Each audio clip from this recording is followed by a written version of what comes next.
Hello, everyone, and welcome to the official inaugural episode of Jeff Talks About.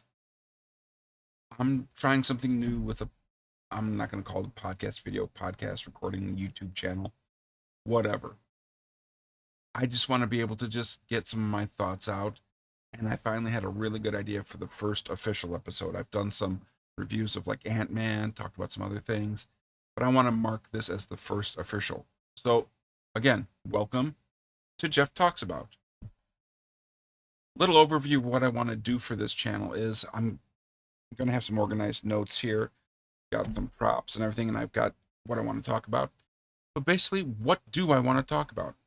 Well, movies, TV, music, life, talk with my kids, maybe if they ever show up, have a couple conversations, just things to share about life, new computers, technology, things that I'm thinking about, maybe politics, but mostly music, movies, pop culture, comic books,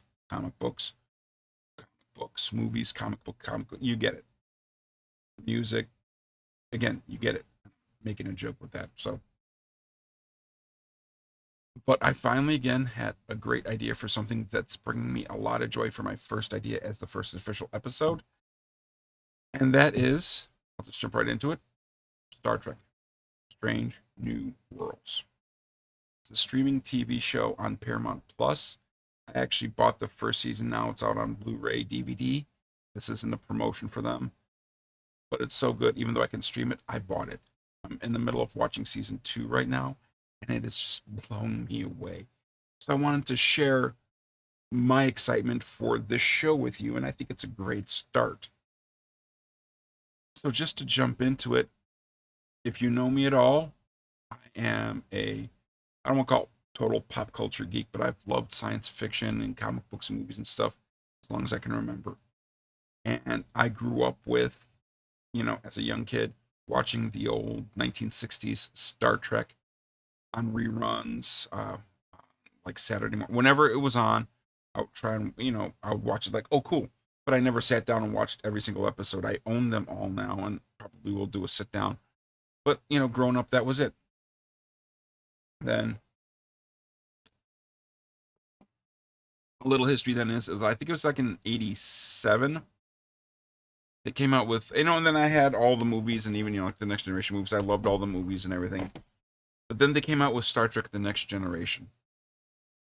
And to be honest with you, that was my jam. I once I grew up with it, but that was when I was like 13, 14. That's when it really hit me. I was able to understand it a lot more. And I grew with the crew. Picard, Riker, Worf, Geordi, everybody, Troy, Crusher, even Wesley. Shut up, Wesley. That was my show. I loved it. I watched it religiously. In fact, I remember that I had to miss a couple episodes because I was doing some religious education stuff and kind of cheesed me off, but neither here nor there. But I'm just telling you, Star Trek The Next Generation was my Star Trek because that was the one that, impacted me the most and the stories got me. Until they spun off Deep Space Nine, which was a radically different Star Trek. Instead of being on a ship, they're on a space station. It's not as utopia as all Star Trek is.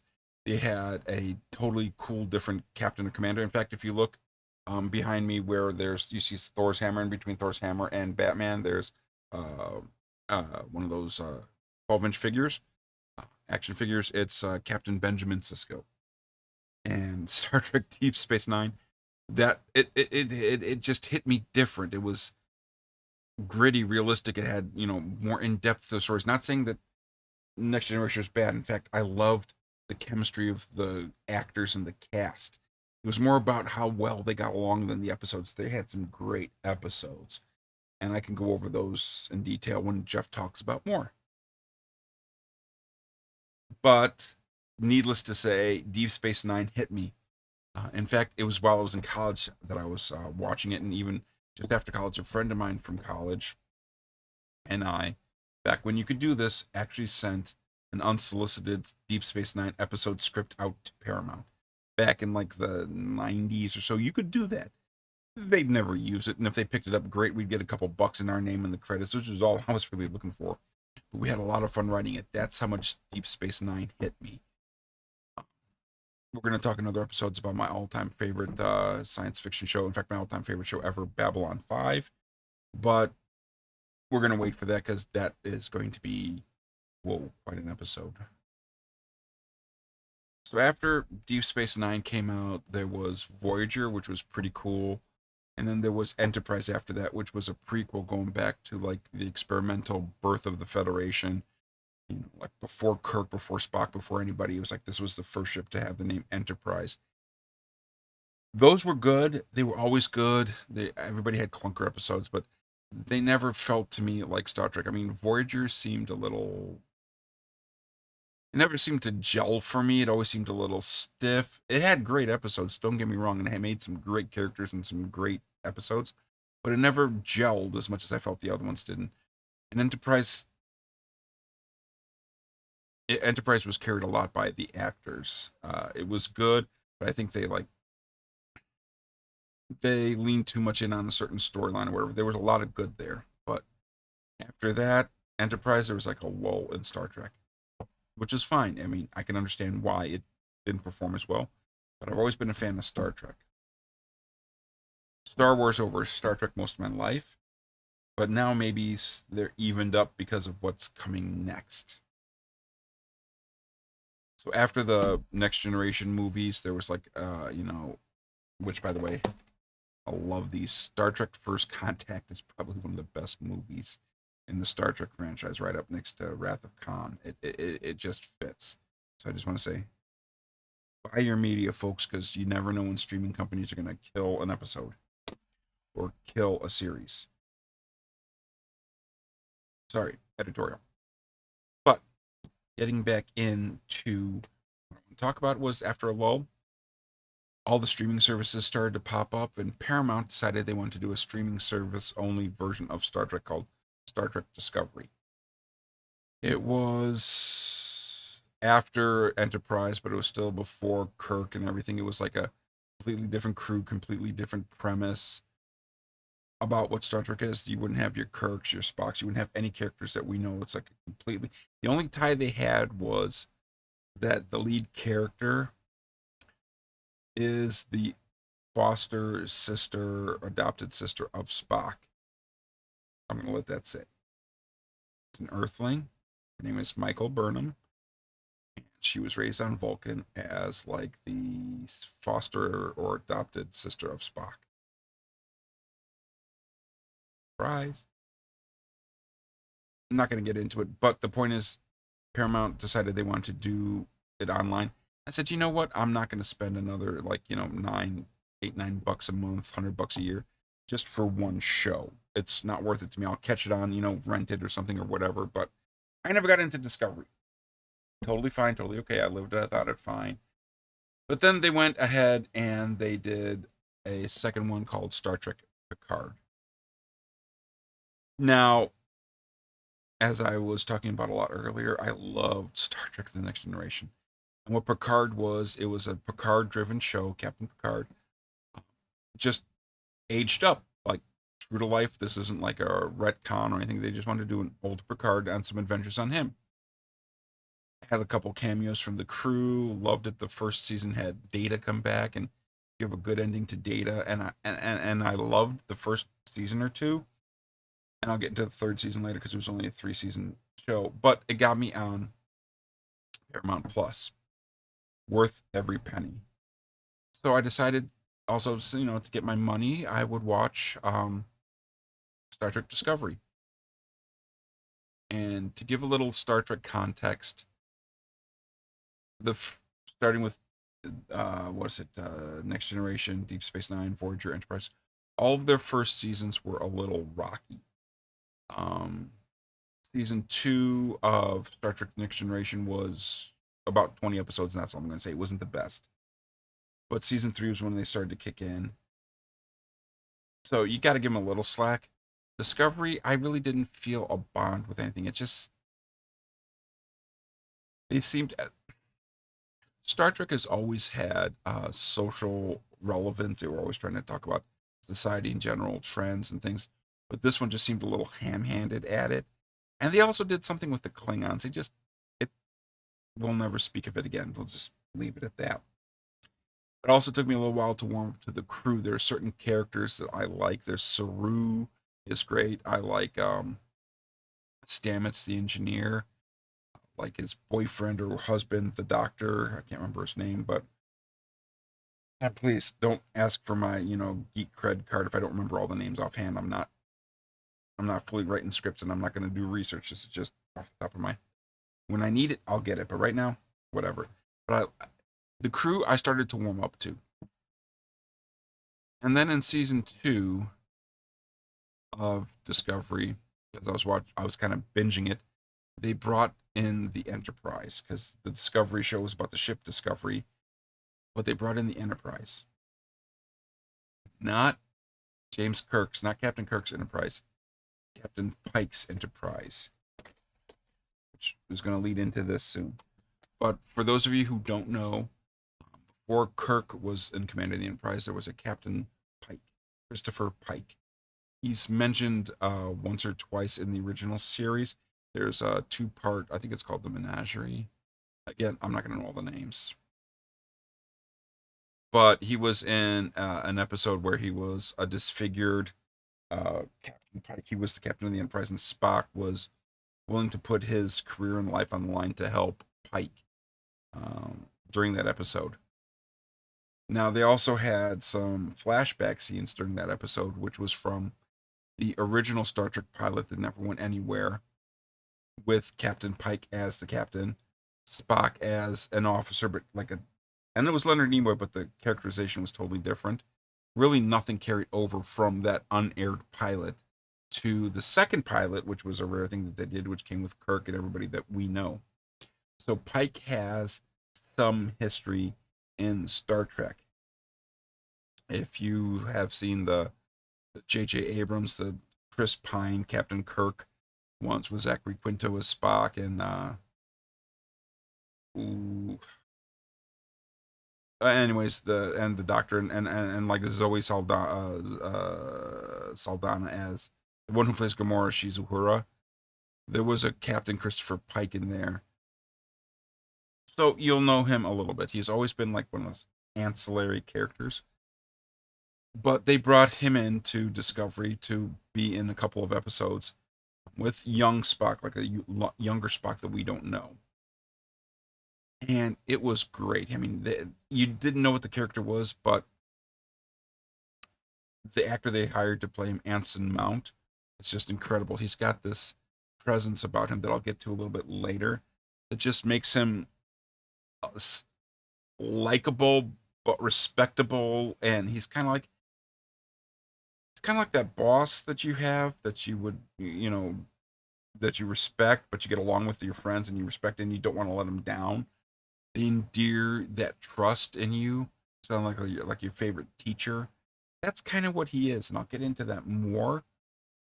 But they brought him in, and then there were a couple episodes once Discovery got past their prequel and jumped into the far future. Um, the episodes got better. They hit their stride. I'm waiting for season 5 to come. Good show.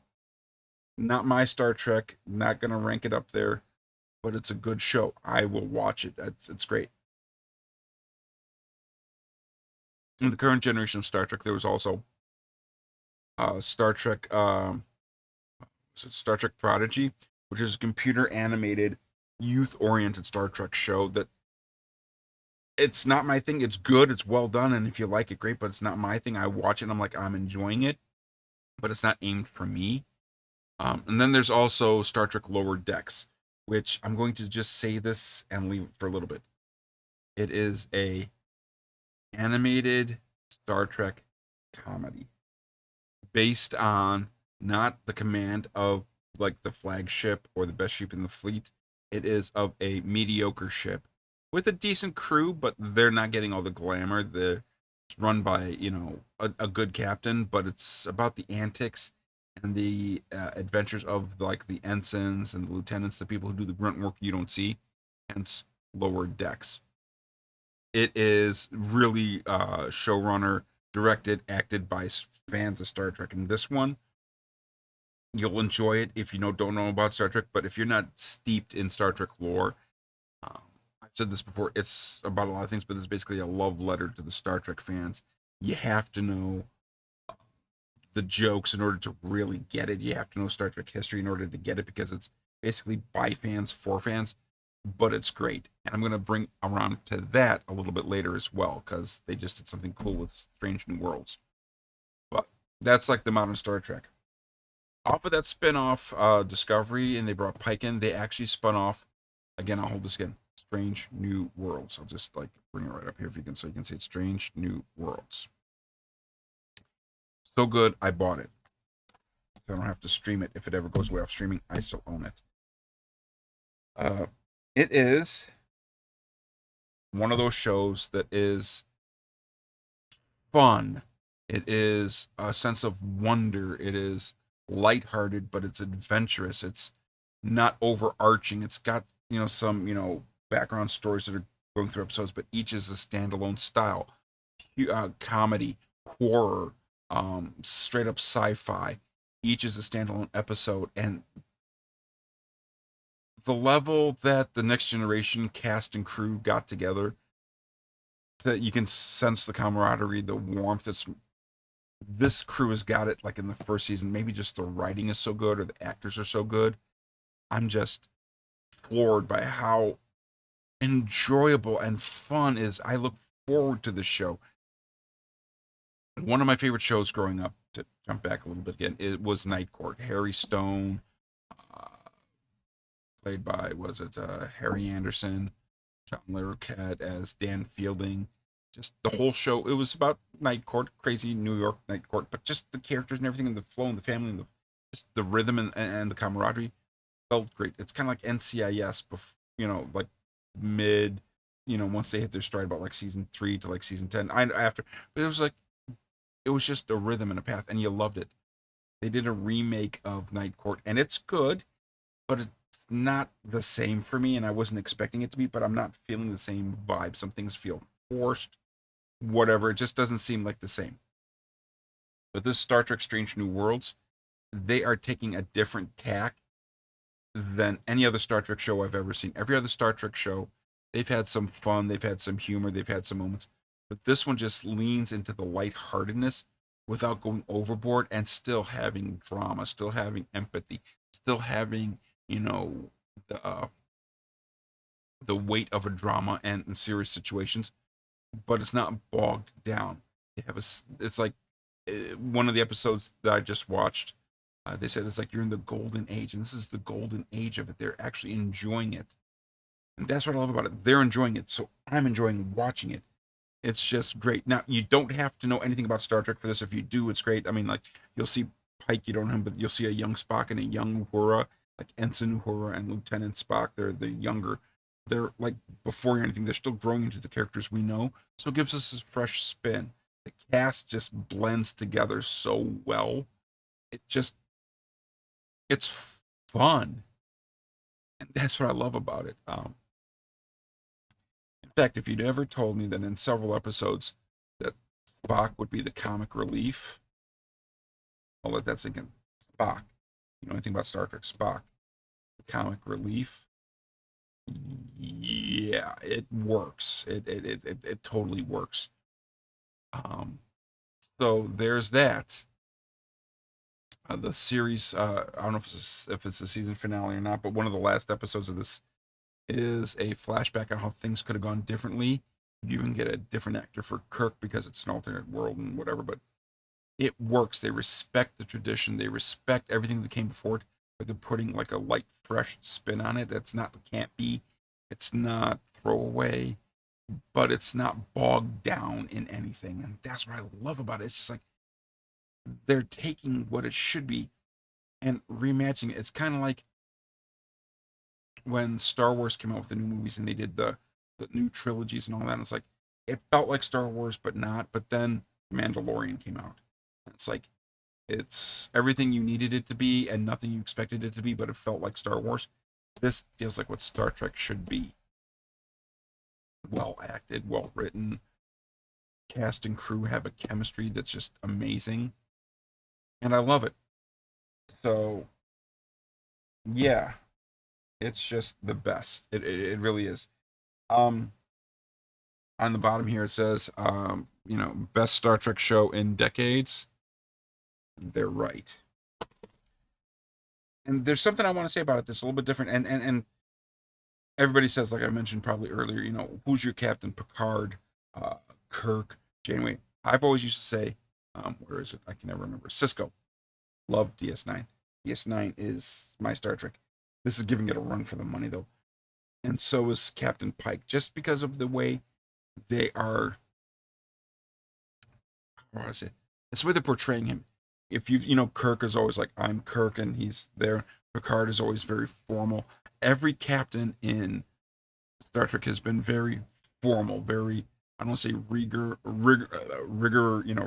or regal but there's always a bit of formality, a little bit of aloofness from the crew. The captain may crack a joke or two, but like Riker was always the one who was like, the friends with the crew and had that, the familial relationship with them. But none of the captains did. They were always respected and everything. But there was just something. They always came in, they were always in charge, and they were always like, I'm the one in charge of this room no matter what. They're not playing Pike like that at all. And in fact, I want to show you a little bit of this. Hopefully it sounds good and looks good. I'm still experimenting a little bit. But I'm going to show you a little clip of Star Trek, Strange New Worlds, and just to show you why I think Pike is different and why I love what they're doing with him. So just go ahead and watch.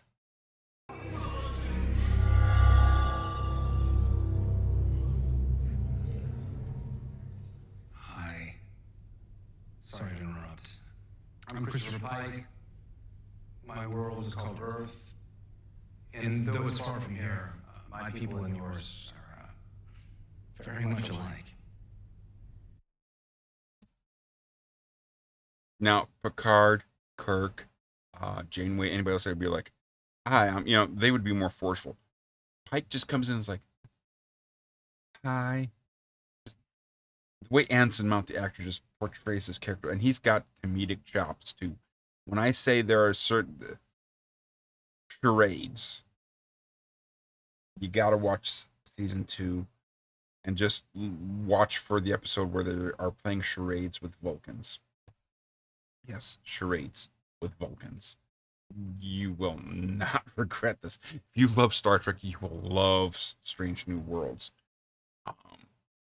But just the way they characterize him, that's how he is. He's like laid back with the crew, and they are laid back with him. He is like one of them. They respect him. They will go to the ends of the earth for him, which is why I think Spock did what he did in the original series, because he you want to succeed for them. They'll joke with you. He's been called out on corny jokes that I don't think I've seen any other captain do. I mean, you've had Kirk give a zinger. You've had, Picard say step on it because he does this Dixon Hell thing or whatever, but never to the level of this. The way they're writing Pike as a captain is something I've never seen before, and it really works. And it really works with the cast, because you couldn't give this to Shatner. You couldn't give this to Patrick Stewart. The only thing I could think coming close to this is Jonathan Frakes, who played Riker, could almost pull this off. But there's just something about this character and the way they're writing it just makes it work. And I can't get enough of it. But he also knows how to play it serious. He also knows how to be forceful. But that's not his default. He is diplomatic, empathetic, but he also knows to lay the foot down or lay the hammer down, or what, he knows what to do it. He's not Kirk, even though in one place he should be more like Kirk, and it'll get called out if you watch this. I'm not going to stop. Trust me. It's just giving me hope for like a new renaissance of Star Trek. And I can't get enough of it. And I've said that before. I'm in the middle of season 2, and they are pulling out all the stops on this. Some of the best Star Trek I've ever seen is in season 2 of this. The last episode they just did was a crossover. They've had crossovers with Star Trek, but crossovers with the animated Lower Decks. Yeah, they crossed over with an animated show. They brought two of the characters into the real world, and it shouldn't work, but it worked. It was kind of like one of my favorite shows a while back was Supergirl. Trust me, they did their character right. It was Superman before he should have been Superman. They did a musical episode of The Flash with Supergirl. Or was it the musical episode of Supergirl with The Flash? Anyways, comic book musical, and it worked. They're gonna do a musical with this. I haven't seen yet, but they did a crossover with an animated comedy show, and it blended so well. It's just because they care and they love and respect it all, and it shows, and it makes me want to watch it more, and it makes me glad to be a fan of all this stuff. So that's about it. I mean, so what else do I want to say about it? Have a hobby, enjoy it. Don't be ashamed of it. Just watch what you want, love what you want. This is what's getting me now. And if I can get somebody to watch it and love it just as much as me, I'm happy as I can be about this. That's what Jeff talks about is going to be about. Sharing my passion for TV, for music. I still don't worry about what this album is, but I still buy CDs because streaming and audio quality and stuff. Movies, computer tech. I'm doing this like one of these days. I'll talk about. Here's the microphone. I've got a whole setup. I've got a camera here. All the things I like about it. You want a computer? I'll help you. Walk through what you should buy about it. Talk with my kids. What's going on with their day? I'll have interviews with the kids. But it's to share my passion. Talk about something that's happened to me in my life. Maybe I can help you get through a tough time in yours. I've been through some tough stuff. We all have. But just knowing maybe somebody like me can, has been there or something similar, you know, that's what Jeff talks about is going to be about. My passions, my enjoyment, and I want to share it with you. There's so much more I can talk about, Strange New Worlds. Just trust me. I don't know when my second episode will be. I don't know what my idea is. Maybe I'll talk about my favorite band. Maybe I'll talk about a movie I just saw. Maybe I'll learn to look at the camera a little bit more instead of the green light that's not the camera. But the point is, I hope to share again my passion, get better, repeat less, but make this an enjoyable experience for all of us. Video could be 5 minutes. This one, I don't know how long this one's going on. Going on about 27, 28 minutes now. Uh, Actually, this is version 2. I noticed that halfway through version 1, I was staring at the computer more than anything. So I re-recorded it. You're not missing anything different, trust me. But might be 5, might be 27, might be an hour. I might go live. Who knows? But the point is, I want to get this out and I want to share. And I thought talking about something that I'm passionate about right now as a start would be a great start. So I don't have a sign off yet. I don't have any kind of graphics. All I want to do is say thank you, welcome, and I hope you stick around for the ride. It's going to be fun. All right. Take care, everyone. Bye. See you soon.